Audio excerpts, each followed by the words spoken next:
سلامونه احترامات. دا وخت په سرکټ هاوس کې ناست یو. دلته د مندوخیل اور د سلماخیل منځي شاخ مشران راغلي وو. هغو ناسته وکړه. له موږ سره د ژوب ډیویژن قومي جرګه کنوینیر ناست دی. ده څه به تفصیل واخلو. علي د ټایم راکولو ډېره مننه. که دا راته وایي چې نن چې کومه ناسته وسوه د دې په حواله که څه تفصیل موږ کتونکو ته ورکړي. بسم الله الرحمن الرحیم. ستا ډېره مننه اسد صاحب چې زموږ د جرګې کوریج کوي. زموږ د پښتون قومي جرګه ژوب ډیویژن د نوابزاده محبوب په سربراهي کې چې موږ د دې ژوب ډیویژن چې څومره هم شخړې دي که ځمکنۍ دي او که انساني وي نو موږ ډېر کوشش کړی دی. ډېر هم تر ډېره حده پورې اوارې کړي دي، حل کړي هم دي. خاص کر چې دا کومه ډېره لو پیښه ده د مځکې پر سر چې کومه شخړه ده د مندوخیل قبیلې او د سلیمان خیل قبیلې منځی شاخ ترمنځ چې کومه وه نو په دې کې تقریبا د جرګې 2 کاله ډېر زیات کوشش وکړي. تګ راتګ یې وکړي. څو ځله سلیمان خیل قبیلې منځی شاخ ته تللي دي او د مندوخیل قبیلې سره یې ناسته کړې ده. د 2 کلو پس د ډېر تګ راتګه پس خدای پاک جرګه په دې باندې بریالۍ کړله چې موږ نن اخرنۍ ناسته وکړله. تر دې له مخکې موږ یوه ناسته وکړه چې په هغه کې موږ د دوی واکونه اختیار واخیستی او زامنان هم ور وټاکل.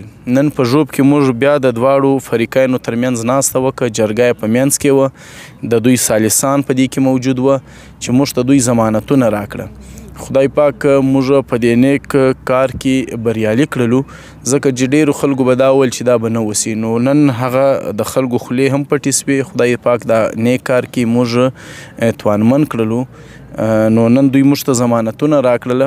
ضمانتونه یې داسې راکړه چې دوی به 2.5 کروړه دواړه فریقین نغدي جمع کوي او د 18.5 کروړه به مشینګري جمع کوي تر 25 اکتوبر 2023 پورې. نو انشاءالله ثالثان به د دوی ترمنځ بیا خپله د خیر او په انصاف چې کوم هغه وي او ډاکومنټس چې موږ لیکلي دي پر هغه باندې به هغه جرګه هغه فیصله کوي. انشاءالله دا به هم وسي.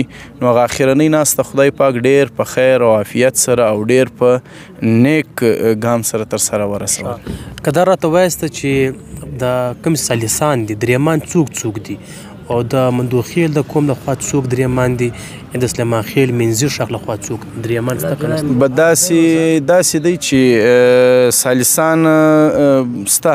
په دې کې د مسعود قبیلې، وزیر قبیلې او برکي او د ژوب د سیمې د کاکړ قبیلې او د موسخیل قبیلې ګډ ثالثان سته پکښې او ښه په کار پوه ثالثان دي. خدای پاک ته دوی ته توفیق ورکړي چې دوی دا نیک کار تر سره ورسوي. که دا راته وایي چې کوم ټیم دوی مطلب ضمانتونه درکړو ته د ورسوي پیسې او نور د ګاډۍ کاغذان بیا به له هغه بعد دا څور وخت واخلي تقریبا ستاسو په سوچ باندې چې دا درېمان ځي یوه رنځکه ګوري بیا فیصله کوي؟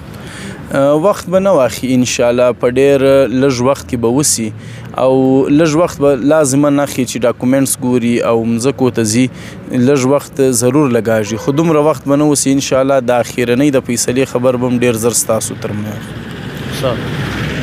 عزیز الله سردار که ته 2 خبرې وکړې له موږ سره اخري خبرې چې زموږ په ژوب شیراني او په دا نورو سیمو کې قبیلې چې دي تر مابین شخړې ډېرې زیاتېږي.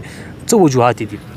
صاحب د دې اصل وجوهات دا دي چې دغه زموږ په قوم کې پخواني کوم روایات چې قبایلي دغه پامال سوي دي او کوم قانون چې لاګو دي هغه قانون باندې عمل درآمد سوی نه دي.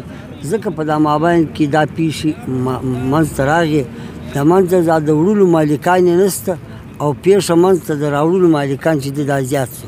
نو ځکه د دې وجې څخه زموږ په علاقه کې دا قبایلي پیښې ډېرې زیاتې دي او موږ کوشش کوو د ژوب ډیویژن قبایلي جرګه د نوابزاده محبوب او د علي خان یا د نورو داسې مشرانو په کوششو باندې چې په علاقه کې دا مسایل ختم شي. ډېره مننه. کور مو آباد. موږ سره علي خبرې وکړلې په تفصیل باندې موږ ته حال احوال راکوي چې څه وخت دوی بل ګام اخلي بیا به موږ بیا هغه وخت بیا تاسو سره تفصیل شریک کوو. ډېره مننه.